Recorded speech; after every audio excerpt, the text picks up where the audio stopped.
All right. Um, Hello, everybody. Thank you for attending this very interesting event. My name is Dr. Alberto Villamandos. I am the chair of the Foreign Languages Department. And first of all, I want to thank the Multicultural Student Affairs Office and Ivan Ramirez, the student coordinator, for hosting this event and for taking care of the technology. Thank you, Ivan, because without you, we couldn't make it. Thank you so much. Thank you, Kim, for being here as well. So let me introduce you our lecturer tonight, Dr. Ayman Refaat. He's a very dear colleague of us. He is the Arabic instructor here at UMKC, and he holds a master's in teaching English as a second language, and also a PhD in Arabic literature from the University of Alexandria in Egypt.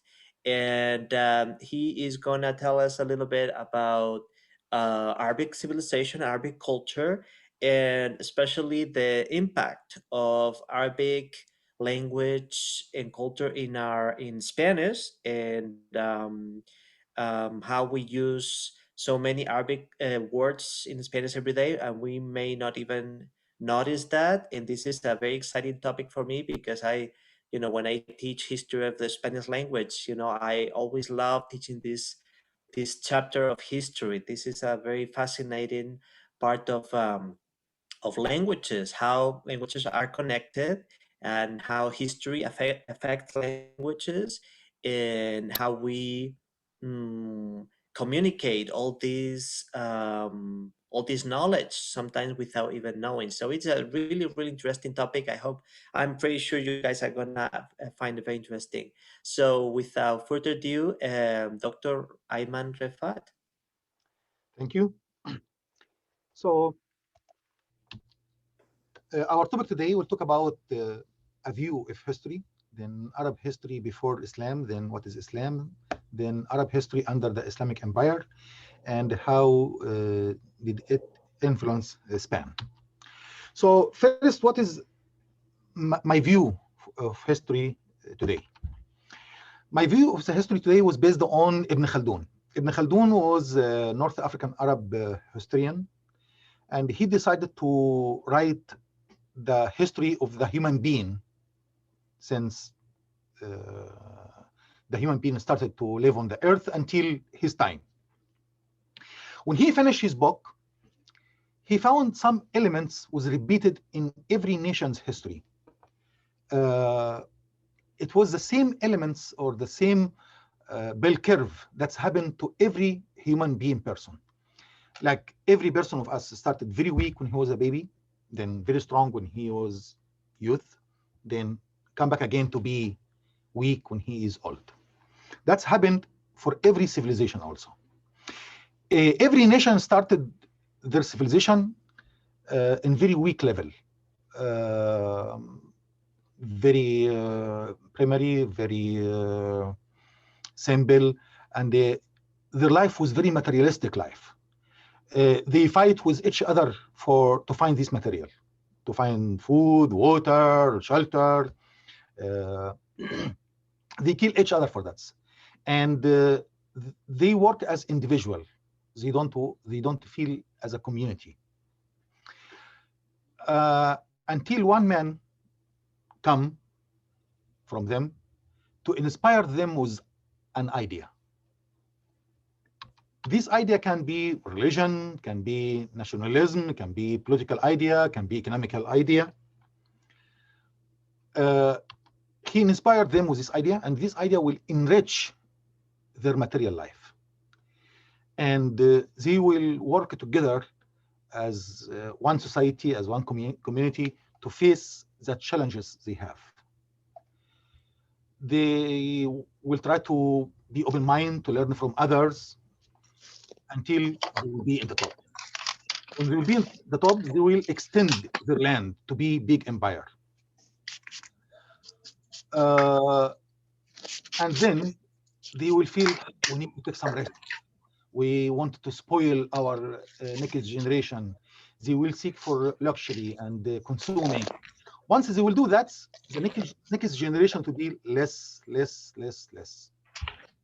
So they will go back again to their dark ages. So we can say this level is dark ages, then gold ages, then old ages again. And actually that's happened to every nation. Look at the history. It started from the first empire, the Egyptian empire, then Greek, then Roman, Persian empire, Islamic empire, France, England, Soviet Union, and now is the time of United States. So that's happened for every nation. When the nation to be biggest empire in the whole world, actually, they will affect all the other nations. Like, for example, now, because we are in the time of America and before was the time of England. So that's why English is an international language now. All the computers in the whole world use English. All the program was based on English. That's the nature of the history. So I don't want to talk a lot about this idea, but actually Ibn Khaldun wrote these notes in the introduction of his book. The word introduction in Arabic, it's called muqaddimah. That's why his book was very, very famous by this name, the muqaddimah. And muqaddimah, that's mean introduction in Arabic. And actually the introduction was more famous than the whole book. Why? Because actually the introduction was the first thought about sociology. That's why they consider Ibn Khaldun as a father of sociology. So that's his view about the history. Now, let us apply that on the Arabic civilization. Arab people before Islam, they live as tribes in the Arabian Peninsula. And these tribes fight with each other. They live very, very simple life in tents, on the sand, beside a well, and some trees. They fight with each other all the time for this well, for this tree. And actually, they live between the biggest two empires in this world, the Persian Empire and the Roman Empire. And then Muhammad came with Islam.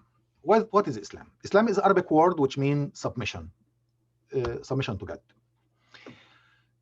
Islam is one of the three Abrahamic religions, Judaism, Christianity, and Islam. It was based on monotheism.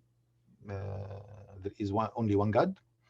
And they consider Muhammad as the messenger of God. The primary book of Islam is called the Quran. Historically, Islam started in Saudi Arabia or the Arabian Peninsula in the 7th century, then extended step by step to be the biggest empire in the whole world in the Middle Ages, from China in the east until Spain and Portuguese in west. So Yes, Spain was part of the Islamic Empire before.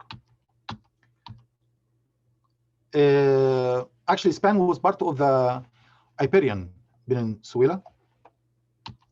This Iberian Peninsula is divided between Spain and Portugal now. And actually, Spain and Portugal started to be part of the Islamic Empire in 711, when the Muslim military took it over. Actually, they took it over except the north. The north stayed as a Christian kingdom, but the whole Venezuela, except started to be part of the Caliphate Empire. And actually, the Arab called this peninsula Al-Andalus. Why?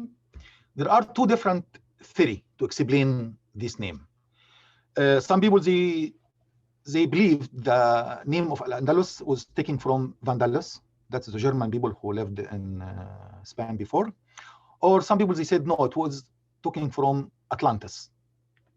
But we are not sure which theory is right. I have to chat here. If the voice is okay? Okay, good. Of course, by the time some people, they convert to Islam, and all of them, even the Christian and the Jews, started to speak the language of this land in this time, which is Arabic. Some Christian moved to north for the Christian kingdom, but the Jews actually, they have very, very good role in Andalus. Why? Because actually there was a connection between the Muslim civilization and the Christian civilization. And actually everything was taken from the Arabic culture to the Europe, it goes through Hebrew. That's why a lot of words in Hebrew, in Arabic, it has the sound CS. When it moved to Europe, it started with sh, like SH. Like, for example, sukkar, it became sugar. Why? Because Hebrew actually pronounced S like H, like sh, like this sound. So actually, I had a book. It is called The Golden Ages. It was printed in Israel to talk about the Jewish life in Andalus. They consider this time was their golden ages.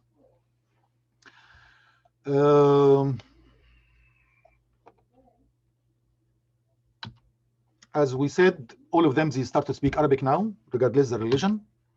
And the currency was the dinar. Actually, the dinar was the currency of the Islamic Empire in this time. And Spain, of course, was part of the empire, so they took the same currency. And actually, this currency until now was used in some Arabic countries. And in the modern Spanish now, they called money dinero, from a dinar. And actually, that's the dinar was printed. As you see, it was printed in Arabic and in Latin letter also. Actually, the culture was very multicultural. And actually, that was the most important thing about Al-Andalus. Al-Andalus became a center of the culture, learning and major educational center in Europe and the whole Mediterranean Sea. As we said also before, it was the big connection between the Islamic world and the Christian world. The city of Cordoba, it is called Cordoba, but in Arabic it's called Cordoba, was the largest city in Europe at this time, and also was the center for education, culture, economic, and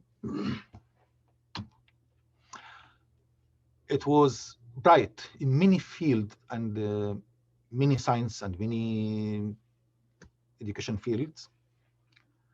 Also the numbers. The numbers actually, it was created in Baghdad in Iraq, which is the capital of the Islamic Empire. Then it moved to Europe through Andalus. That's why until now the whole Europe they called the numbers Arabic number. I will show you something here. I will stop sharing that and share something else here with you.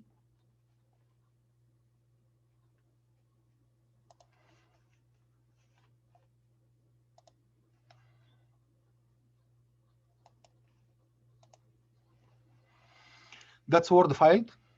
If we go to advanced, we try to choose a number. You see, they called this number Arabic number because it was made in Arab. If we change it to be Hindu number, that's what it be. If we want to go back again to choose Arabic number,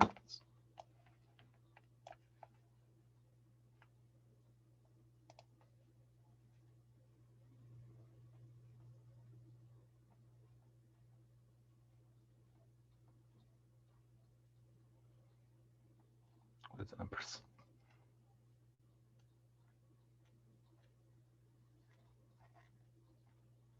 Yes. That's what the computer called that's Arabic number because it was created there. Before the Arab created this number, actually the people used to use the Latin alphabet as a number. So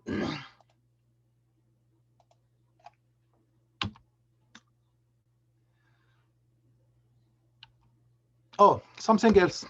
The most important university in Europe was started in Al-Andalus in this time, like the University of Toledo, the University of Ashblia, Granada, and that's a picture about the university there. And I will tell you something else. The gown actually was taken from the Arabic dresses for in the Andalus University. So this peninsula stayed Arabic for 780 years, 781 years. And after 781 years, the Prince Muhammad surrounded Granada to Queen Isabella.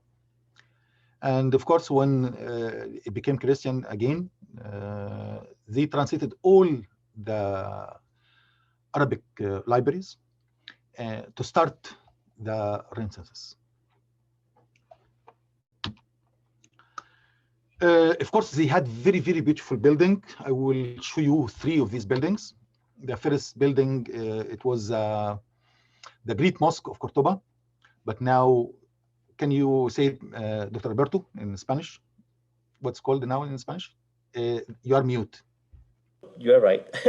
Catedral de Nuestra Señora de la Asunción. But to tell you the truth, in Córdoba, nobody calls it Catedral de Nuestra Señora de la Asunción. They always call it La Mezquita, the mosque, even though, the bishop is not happy about that. Yeah. I mean, it's known as the mosque because even though there's a cathedral in the middle, but I mean, everybody knows and people visit it because it was a mosque. So it's funny how even though after all this time, doesn't matter it's a cathedral, people still call it the mosque, That's the picture of the church now. And let us take closer view. Closer. Actually, you can read the Arabic alphabet here, the Arabic words. And actually, these words is furthest from the Quran inside the church. Or what church now? That's the picture from inside. The second building is Alhambra. Of course, that's a very famous building. And actually, the letter P is extra because Arabic word is called Alhambra. Alhambra, that's mean the red one because the building is red. It was the palace of the prince or sultan of Granada. And after that, it became the court for Isabella, the Queen Isabella. As you see here, you can see the Arabic words.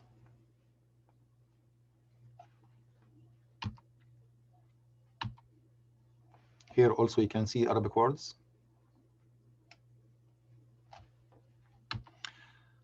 Again, here you can see the Arabic words.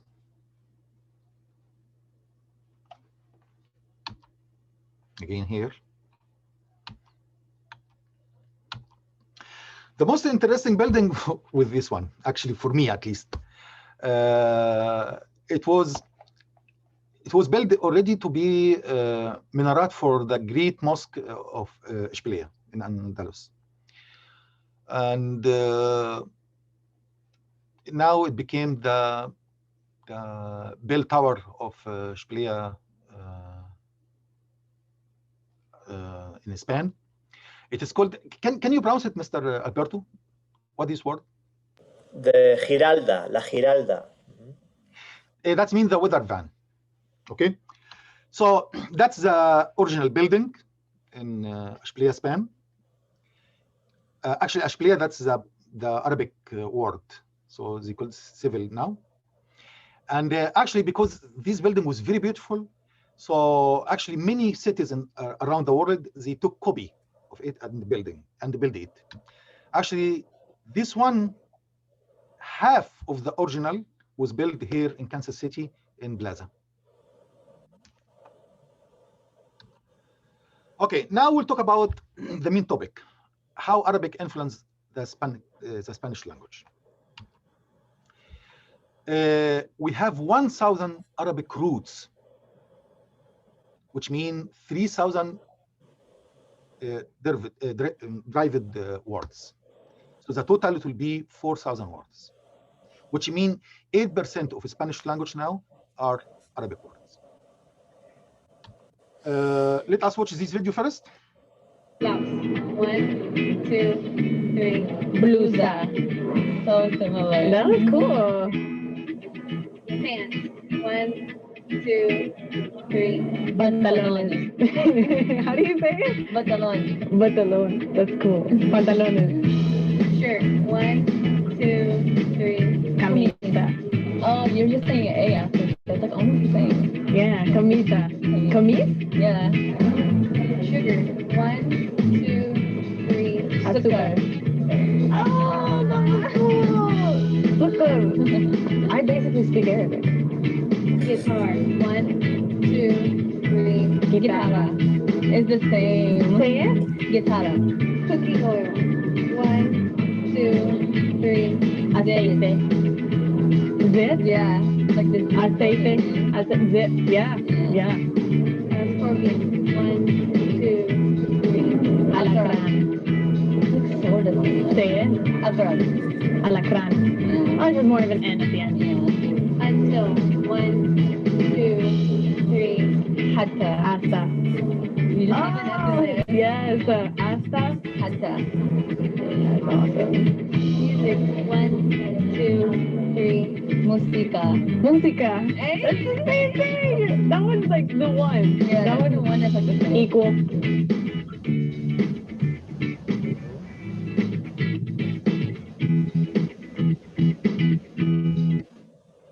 Okay, so I will say the Arabic word and Dr. Alberto will say the Spanish word, okay? And you have the English meaning here, okay? Al-Khizana. Oh, before we start, all these words actually start with A-L, which L. Al actually, that's the Arabic definite, like the in English. So this word that means the something, okay? Since it starts with A-L. Al-Khazana. Alacena. Al-Aqrab. Alacrán. Albani. Albañil. Arbarkuk. Albaricoque. Alberca. Alberca. Albondoka. Albóndiga. Alqawad. Alcahuete. Alqadi. Alcalde. Alkinz. Alcancía. Alqatifa. Alcatifa. Alqasr. Alcázar. Alqubba. Alcoba. Alkohl. I cannot see that. You know what it says. Okay. Alkohl. Alcohol. Okay, alcohol. Okay, sorry. Okay. Now, Here also, we will continue the same way. الدينار, El dinero. الجبر, Álgebra. القطن, Algodón. الوزير, Alguacil. حركة, Alaraca. المخزن, Almacén. المعصرة, Almazara. المخدة. Almohada. Yes. So all these words start with al, which means the something. Now, sometimes in Arabic, the l to be silent. We still write it, but we don't pronounce it. So when they took it in Spanish, they didn't write it even because it was not pronounced. Okay. So الزيت, Aceite. الزيتون, Aceituna. الساقية, Acequia. الطوبة, Adobe. الدكان, Adoquín. الديوان, Aduana. الرز, Arroz. الزعفران, Azafrán. السكر. Azúcar. This word doesn't have any different article, just names without any different article.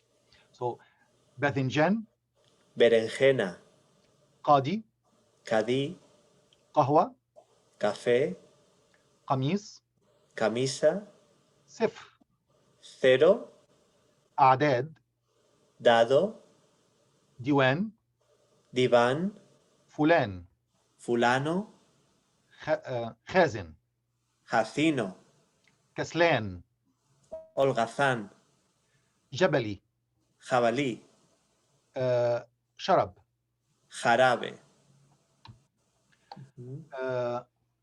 جرة, Jarra. ياسمين, Jazmín. زرافة, Jirafa. ليمون, Lemón. لوقة, Loco. محرم.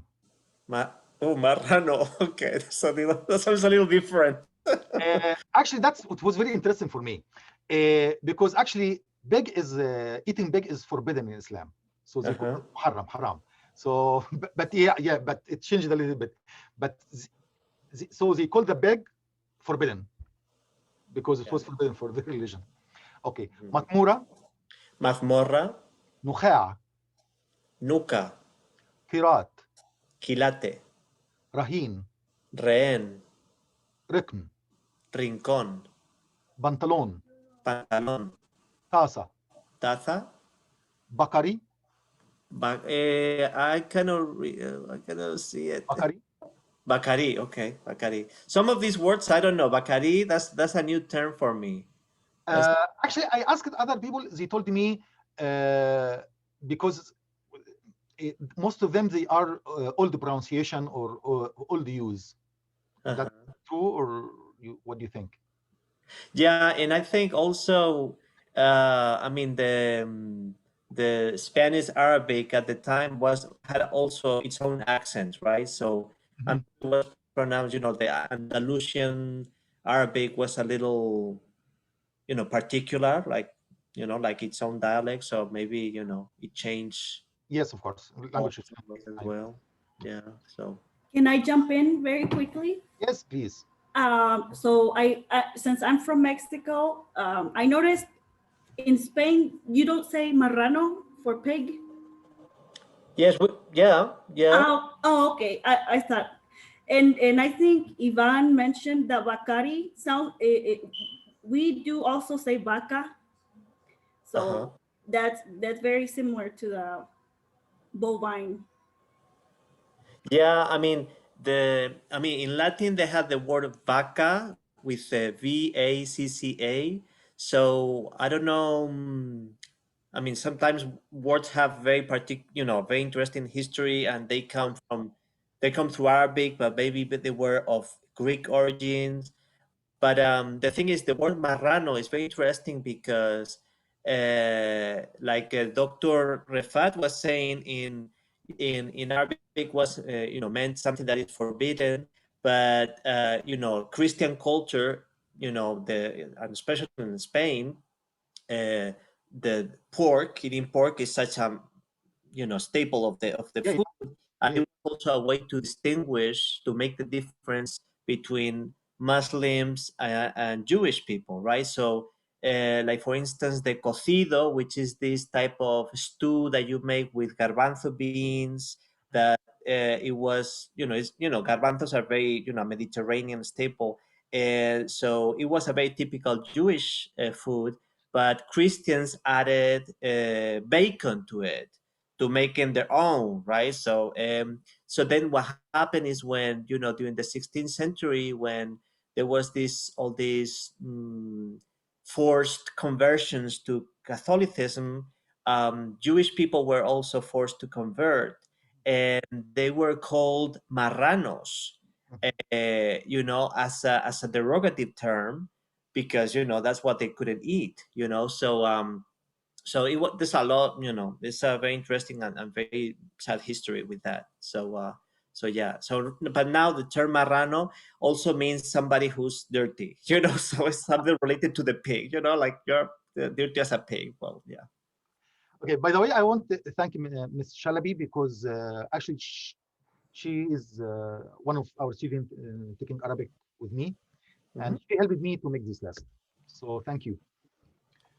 And actually, we have some verbs here like al-ard or alardear, alarde, saql, acicalar, tashki, achacar, darb, adarbar. Okay. And some preposition like hatta, hasta, and some actually expression like wallahi, ole, law sha Allah, ojalá. Okay, some expression actually was not came to Spanish by the pronunciation, but by the meaning, like God willing. In Arabic it's called inshallah. So, but actually here they translate the meanings. They didn't take the same words. Si Dios quiere, yeah. May God save. Que Dios guarde. Blessed be God. Bendito sea Dios. Those are very typical, traditional expressions. That's for sure. Yeah. And even for the grammar, how to make the sentence. Yes. You want to say something here? Okay. Even the grammar. Spanish and Portuguese actually the only Romance language you can start with a verb or with a subject. All the Romance languages started with the subject, then the verb. But actually, Spanish and Portuguese, the only language you can start with a subject and with a verb, and actually that's like Arabic. In Arabic, we can start with a verb or with a subject. For morphology, we have some rules. You take the noun, and to make the adjective, you add I for male and ayya for female. For example, like Bahrain, that's country, that's the noun of the country. If you make the adjective, you say Bahraini, Bahrainiya. It was the same system here in Spanish also, for male and female. So for example, Bahraini is male from Bahrain, Bahrainiya is female from Bahrain. Of course, also the town's name until now get Arabic names. One of the names actually surprised me a lot. It was a movie I watched last week. The movie it's called Fatma. I found actually Fatma, that's a city in Portugal. And Fatma, of course, that's a very famous Arabic name because it was the daughter of Muhammad. So let us read the names of the cities. I will read in Arabic and you can read in English, please. Al-Banu Razin, Albarracín, Al-Qal'a, Alcalá, Al-Qantara, Alcántara, Al-Qarya, Alcaria, Al-Sharqiyya, Ajarquía, and of course Andalusia or Al-Andalus. Andalucía. Yeah, Al-Basit, Albacete, Al-Gharb, Algarve, Al-Jazeera, Algeciras. And actually, Al Jazeera, that's now the name of the big Arabic TV. That's very interesting, yeah. Qalat Ayub, Calatayud, Jabal Tariq, Gibraltar, Wadi al-Hijara, Guadalajara, Medina. Medina. Yeah, Medina, that means city in Arabic. Al-Tarifa, Tarifa. Sahara, La Sagra. and of course Fatima we talk about. Fatima. Then Al-Mansura, Almanzora. Al-Wadi Al-Kabir, Guadalquivir. Jabal Amr, Jabalambre. Maula Hassan, Mulacén. Al-Mansur, Almanzor. and Taraf Al-Gharib, Trafalgar. Taraf Al-Gharb. آسف. Can you see the game, please? Trafalgar. Yes, same one. Until now, a lot of Spanish people, they have Arabic names, like Fatima, Omar, Thuraya, Zaida, Zuhaira. And the most interesting thing, the last name. Because as Dr. Alberto said, a lot of people, they were forced to convert. Like, for example, Muhammad ibn Umayyah was forced to convert it, so he changed his name. Can you read his name, please, in Spanish? Fernando, wait a second. Fernando de Córdoba y Valor. Cordoba. Okay, but some people, they refuse to change the names because they think their name is very noble name. Like Banu Umayyah, for example. Banu Umayyah actually was related to the royal family of the Khalifa. So they refuse to change the name because they think that's give them nobility. So, for example, Banu Umayyah, they called it now Ben Jumayyah. And until now, yes, until now you can find people in the Spain that is their last name. And actually, they are very proud of this last name. Interesting thing about the literatures also. Because what is the best literary work ever written in the West? What is the first novel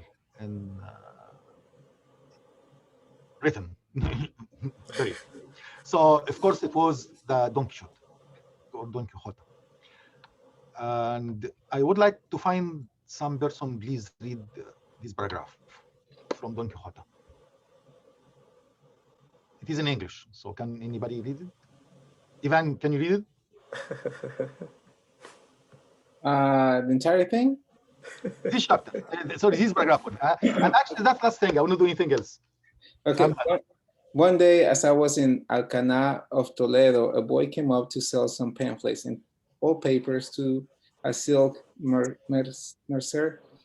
And as I am fond of reading even the very scraps of paper in the street. Led by this natural bent of mine, I took up one of the pamphlets the boy had for sale and saw that it was in characters which I recognized as Arabic.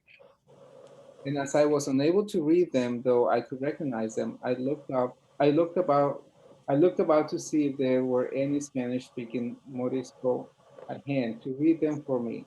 Nor was there any great difficulty in finding such an interpreter, for even had I thought one of an older and better language, I should have found him. In short, chance provided me with one, who, when I told him what I wanted and put the book into his hands, opened it in the middle, and after reading a little, it began to laugh. I asked him what he was laughing at, and he replied that it was at something the book had written in the margin by a way of note. I bade him tell him to me, and he still laughing said, in the margin, as I told you, this is written, this Dulcinea del Toboso, so often mentioned in this history, had they said the best hand of any woman in all La Mancha for salting pigs. Okay. What is Morisco? Morisco, actually, that's the name it was called for the people who lived under Andalus. They called them Morisco. Like the word that came from Morocco, Muslims. So they give them the name Morisco. And actually, until now, in America, we have some group, it's called Moorish. They believe they are, some African Americans, they believe they didn't came as a slave from Africa, but actually they came with Christopher Columbus in the ship, and they were Moorish. So I am done. So do you have any question? We can open for discussions. Yeah, well, I have a comment. I mean, regarding to what you just said right at the end, right? Because in English we have the word Moorish, and Moorish is usually means somebody of a like of African descent who's black, right? Mhm. The word Morisco or the word Moro has a different meaning. It means the person who was from Northern Africa, from what now is Maghreb. So it's the the Morocco, Tunisia. So it's not necessarily black. So sometimes there's a little confusion. Like you said, I mean the Muslim, the Arabic kingdoms were very diverse, and you had multi-ethnic Mhm. groups living together, multi language groups, right? So you had the Berbers, right? Like there was, I mean, you had Arabic Arabs as an ethnicity, right? But you also had the Berbers. Yes. And can you explain a little bit about that, the differences between within the Muslim kingdoms, right? That you had different groups as well, right? Yes, actually, the Muslim actually they came from the Arab Peninsula, but when they moved, actually they added the people who converted to their religion to their military because they believe it was about the belief. It is not about race. It is not culture. It is not about race or anything. So once they believed, so they add them to their military. So the Muslim military actually went to Spain. The leader of this military was African from North Africa, and he was black. His name is Tariq ibn Ziyad. And actually, this area is called in his name, Madi Gabal Tariq, the mountains of Tariq. And so the leader was African from North Africa, but he was Muslim. He was not Arab. Mm-hmm. But that's why the society of Andalus was not Arab only. There was Arab, there was African, there was Jewish, there was some Christian. So it was very multicultural. Mm-hmm. So if anyone want to add anything or discuss anything, we are open for discussions now. I just want to say thank you. This was very informative and very interesting. Thank you for your help. No, thank you. Thank you. Yeah. I just want to, sorry, I didn't want to monopolize the questions, but I find this is a very interesting topic, and especially when we are talking about cultural heritage, and Mhm. what's the legacy, right? You were talking about the buildings, Yeah. and it's very interesting how like in Spain, where I'm from, you have all these beautiful buildings that are, landmarks are, you have thousands of visitors every year.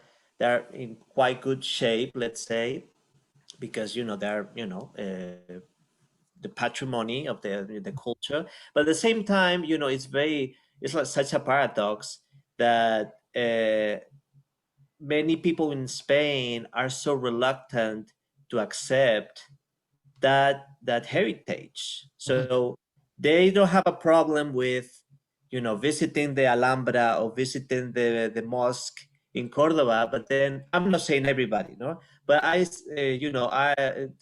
there are people who are very reluctant to see that inheritance, that legacy, it was also human, right? So it wasn't just okay, they left, these people left, but actually no. I mean, after 8 centuries, that something remains, right? So these for political reasons, right? The tensions, political tensions between Spain and Morocco over some colonies or former colonies, and sometimes people tend to see themselves like they have nothing to do with that past, Mhm.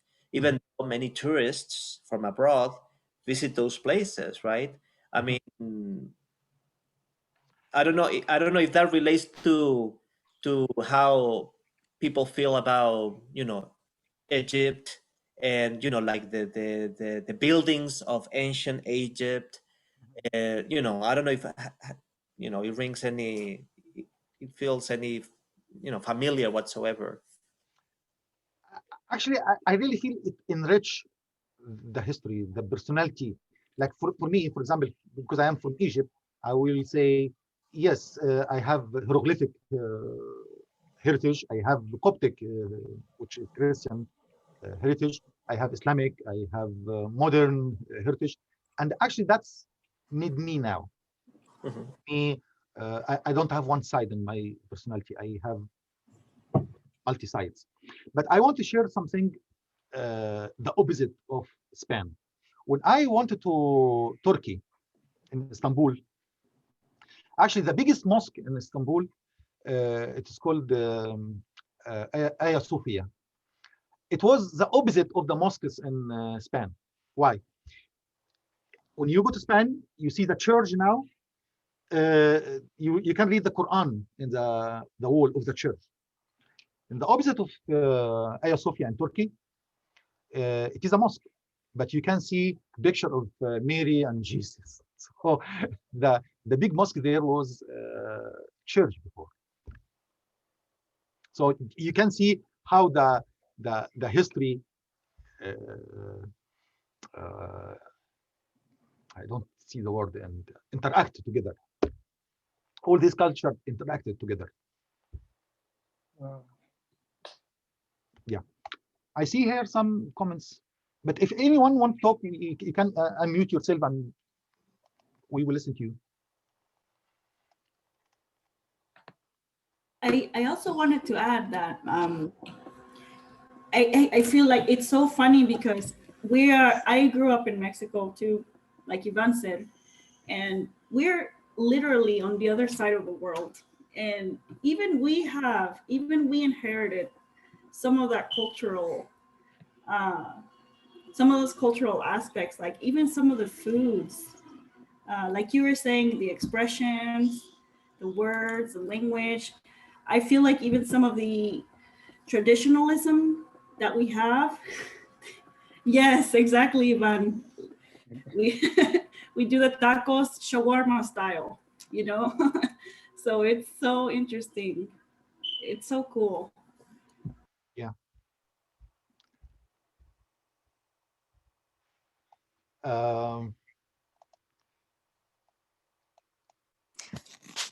Dr. Musa, I see you are here. Do you want to add anything? Dr. Musa Bayumi, I see you are here. If you want to share anything, I will appreciate it. Okay.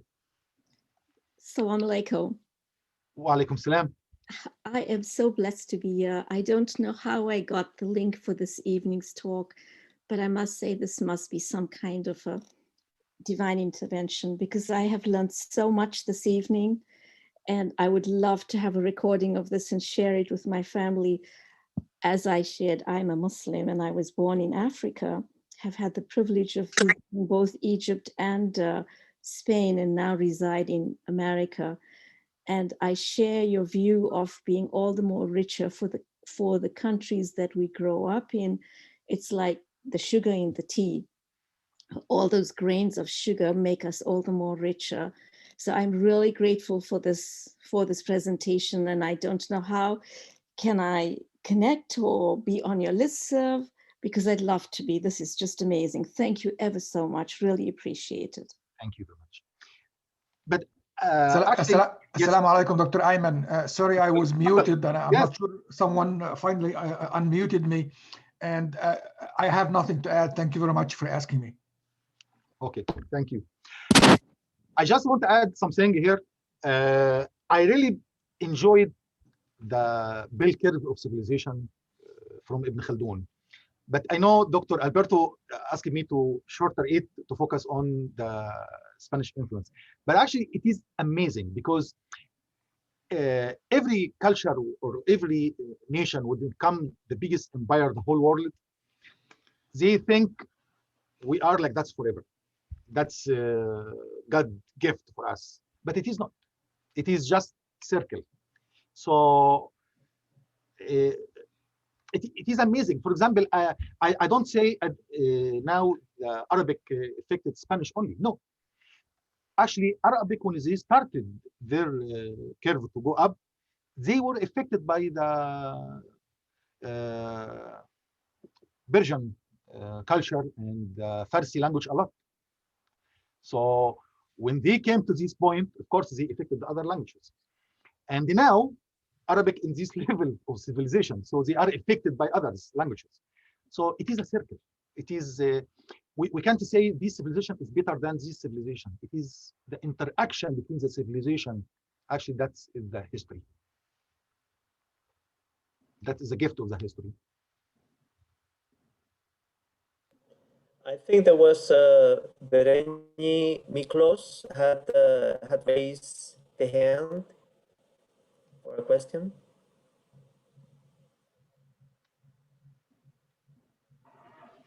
I think.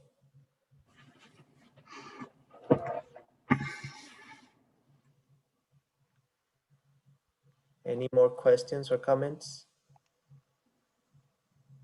Oh, regarding the link, so we will upload this. I think we have access to the list of people who registered for the talk, so we can send the link. We will uploading this talk also to our YouTube channel and to their Facebook UMKC Spanish program account as well. So you guys will have access to that as well. Thank you. Ivan, I think we have also an event coming up, right? The link is in the chat. Okay, thank you very much. So we have an event coming up on bilingual education in public education in France and Spain and minority languages. We try to cover all the languages we offer at the department, and we are very happy to. We are very lucky to have these great lecturers who so generously give us their time. So we'll have Professor Arroyo from the University of Toulouse, and who's an expert in language acquisition, and she will talk about how French and other languages, Spanish and Basque, how they are integrated into the curriculum, which is a very current and important discussion that we are having also in the US with more and more parents looking for bilingual programs and immersion programs for their kids. Bilingual education used to be considered almost as almost taboo, and now finally we get to bring it to the table and to accept it even more. Thank you so much, everyone, for coming. We love when we have this great attendance, and please keep an eye on the new activities, new events. Everybody's welcome, and we are very happy to welcome the community as well, not just students and faculty and staff. So thank you, everybody, for being here tonight. And now, after talking about those tacos al pastor, well, I feel like you need to get us some or something. You need to invite us now. Why did you say that? Now you have to. Thank you so much. Thank you. Thank you.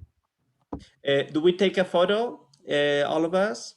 Oh yeah, let's take a photo before everybody goes.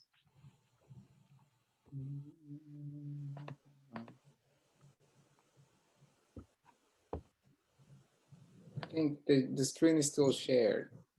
Oh, you want me to unshare it? Okay. Yes. Okay. There we go. Okay, here we go. Photo 1, 2, 3.